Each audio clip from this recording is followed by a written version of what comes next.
So this Gallup poll that was released this week is quite something. It measured how many Americans were either Republican or leaned Republican in January of 2021, so 1 year ago, and how many were Democrat or leaned Democrat in that same time period, and then compared this same metric again in December. So January of 2021 to December of 2021.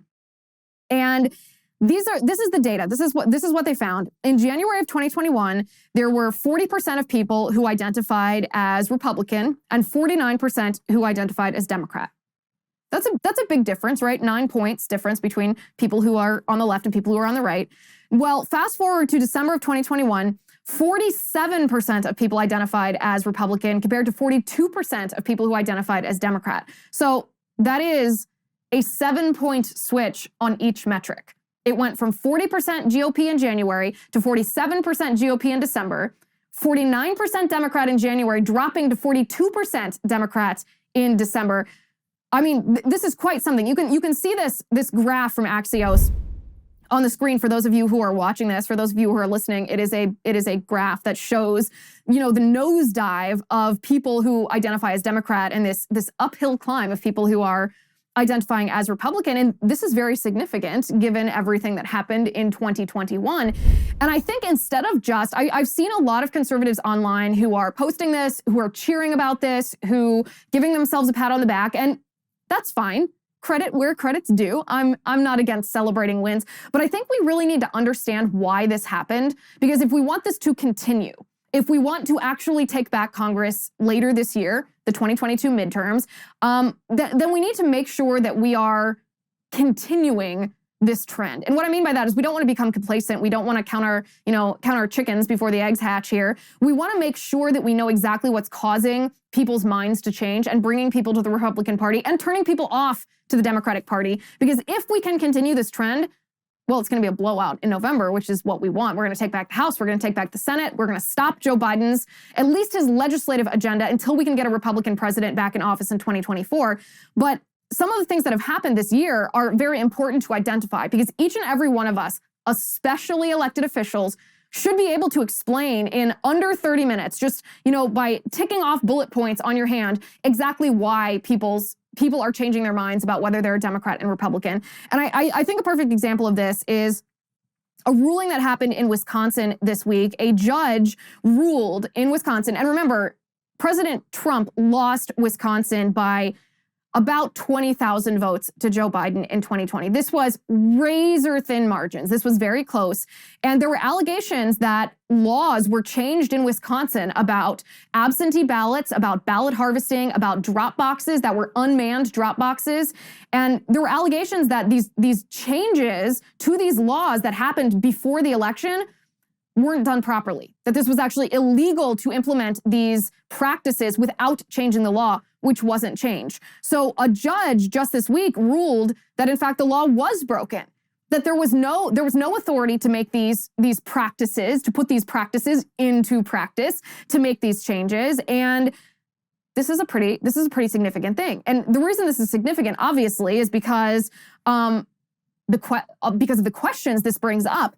If the law was violated in 2020, well, how many votes were impacted?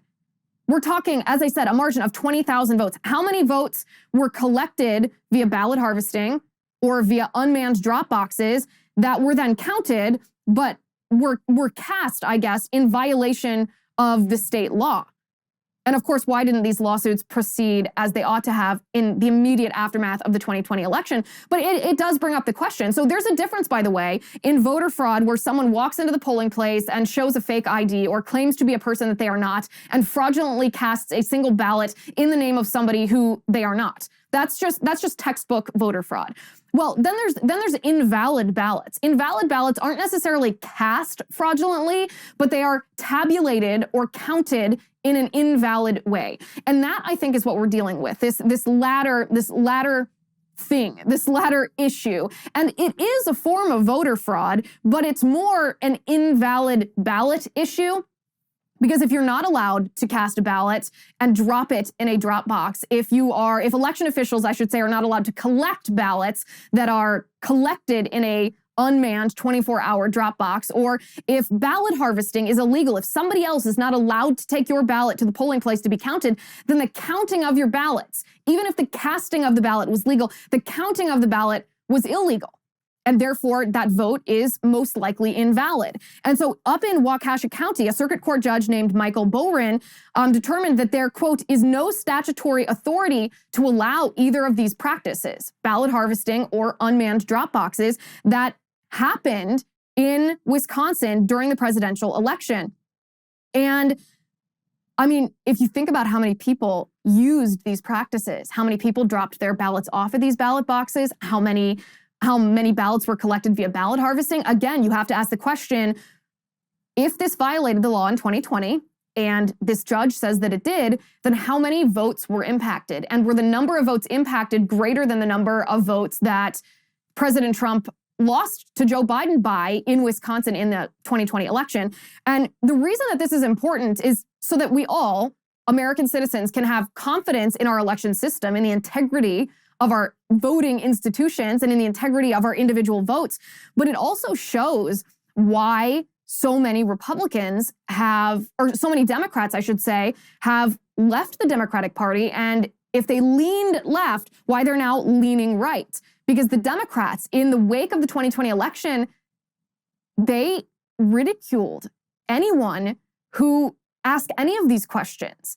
They branded you as a heretic, essentially, if you wanted answers, if you wanted any kind of analysis. They condemned the lawsuits. They have equated anybody who makes mention of the integrity of elections to an insurrectionist, which is patently absurd. And this turns people off because everyday American citizens are like, well, wait, what is the law? Does the law say that you can engage in ballot harvesting, or is that against the law? Does the law say that you can have unmanned drop boxes, or is that against the law? If it's against the law, then why did Democrats collect ballots in this way? Because the reason we have laws is because they protect our elections. The reason we have laws and don't violate them is because when you violate a law, it creates a vulnerability for questions and lack of confidence in these voting institutions. And again, the Democrat electorate, the upper echelons of the Democratic Party, just completely ridiculed this and pushed many people who might have leaned left to leaning right, because it was the Republican Party who was willing to say, listen, we'll stand up for you.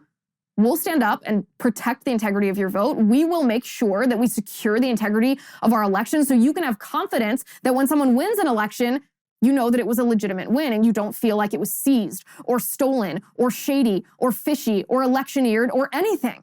That you just know that that was the will of the people represented at the ballot box. And so I saw this ruling this week and I thought, listen, this is one of the reasons why so many people are turned off by the Democrats, as they should be. They should be turned off by the Democrats